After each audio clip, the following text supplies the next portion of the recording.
This is one of the coolest levels in Star Wars gaming history. I'll discuss why in today's video.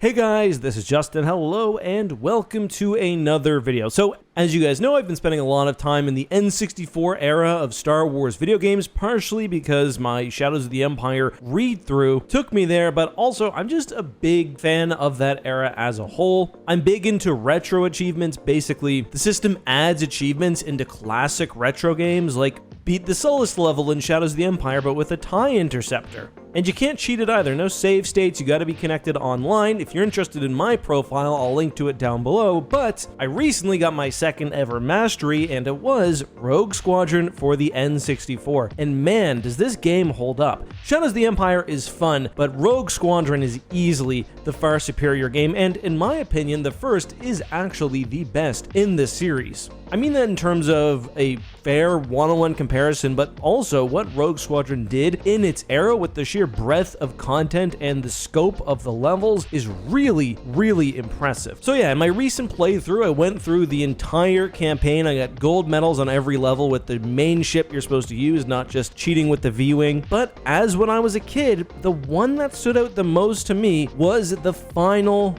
mission, the Battle of Calamari. This mission is so different than the rest of the game. For one, in Rogue Squadron, you actually play as Luke Skywalker. It's only for the Battle of Mon Calamari where you lead Rogue Squadron as Wedge Antilles. It's pretty cool. They actually have voiceover and lines for Wedge just for this one specific level. It's also different because of the scale. You open the battle and you've got just a whole group of starfighters going into attack formation. It's so cool, especially considering the era. But the major difference has to do with the story of this mission. Some of you probably know what the Battle of Mon Calamari was, but for those who don't, Rogue Squadron for the N64 is set almost entirely, except for that one mission actually, during the Galactic Civil War. It's Rogue Squadron launching raids or rescue missions or defensive operations against the Empire. This ends with both crippling an Imperial facility on Sullust and defeating Moff Searden, but then for the final level of the campaign, we take a massive jump into the future, into the Dark Empire. And this is one of the coolest things Star Wars gaming has ever done. The final campaign level,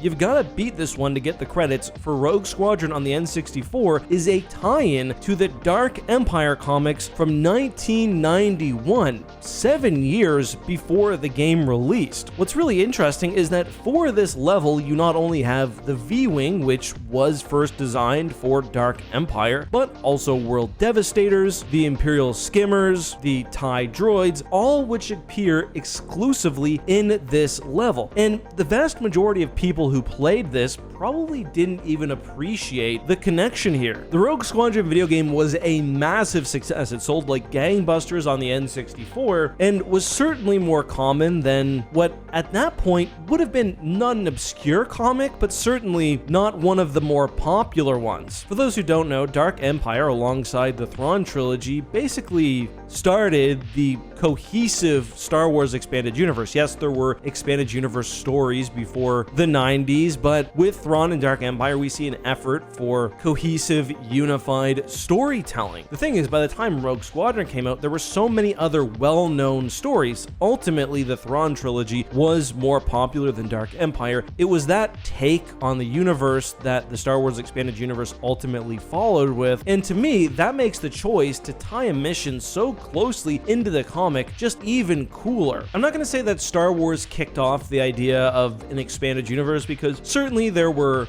vast comic universes, and even Star Trek had novels and whatnot predating Star Wars, but we take for granted, I think, the idea of a massive series like Star Wars choosing to draw from a comic and to tie in extra continuity with that comic rather than something more well-known like the movies, which ended up being added instead as smaller bonus levels. And the Battle of Calamari, I think, works well in the game, especially because it is tonally so different than everything else. Instead of a small rebel team fighting off valiantly against high Imperial odds, ultimately succeeding, we have, and the level opens up with this, an Imperial onslaught devastating an innocent planet which you only barely manage to stop. It really manages to capture the entire tone of the comics as well. Interestingly though, this is far from the only time Star Wars in that era tied in with the broader expanded universe, and I'd even go so far as to say that classic Star Wars games did a better job of embracing books, comics, and non-film content than what we've seen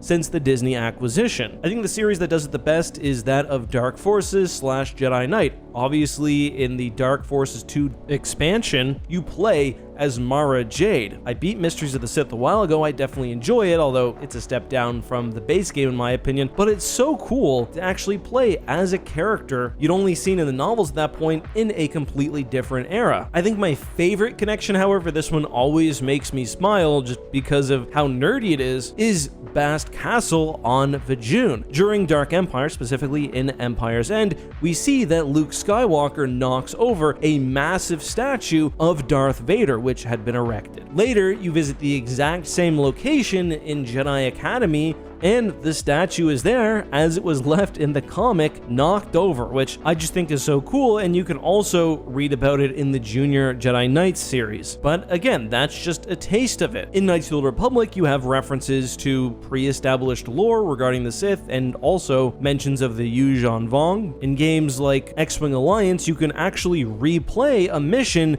mentioned in Shadows of the Empire that I actually covered a couple of weeks ago, detailing how the Rebel Alliance managed to secure the second Death Star plans. It takes lines almost directly from the novel and places them in the video game, which I just think is so cool. Or another example, in the Force Unleashed series, they go to their way to pull existing expanded universe ships in a lore-accurate way when portraying the early Rebel Alliance in a fashion that, honestly, many games don't manage, while also tying in characters like Garm Bel Iblis. All in all, I just really appreciated that growing up in the Star Wars expanded universe, it felt like the video games embraced their other non-film bits of media. I actually remember Rogue Squadron for the N64 had a little preview of the X-Wing comics, and as someone who just could not get comics when I was a kid, I thought it was so cool. I had a visceral reaction seeing the panels again as an adult, completely forgetting that I had read them as a kid. But still, the inclusion of the World Devastator mission in Rogue Squadron N64 is, I think, one of the coolest expanded universe connections we've ever seen. That's not to say that Star Wars canon has been terrible for it. I think some of the major bits of lore have, through necessity, disseminated their way into various Star Wars games. Battlefront 2, for example, ties in really heavily with the Aftermath novels, but especially recently, it feels like the games have kind of chosen rather to kick out in their own direction. And honestly, you need to give the EU their flowers for popularizing the idea of an EU. So these connections were really cool. Those are just my thoughts though. Also, man, aside from being able to replay any mission with pretty much any starfighter after completing the game 100%, one of the coolest things Rogue Squadron did was hide the N1 starfighter. The game came out in 1998, over a year before Episode 1 released. The N1 was hidden there the entire time, but only accessible with a code, which of course they only gave out after the Phantom Menace released. One thing that blew my mind as a kid is that half of the code was my home city, Halifax. If anyone knows why, please let me know. I've wondered about that for decades. Let me know yours down below, and let me know your favorite Star Wars Expanded Universe gaming memory. I look forward to seeing your thoughts. See you guys next time. May the Force be with you.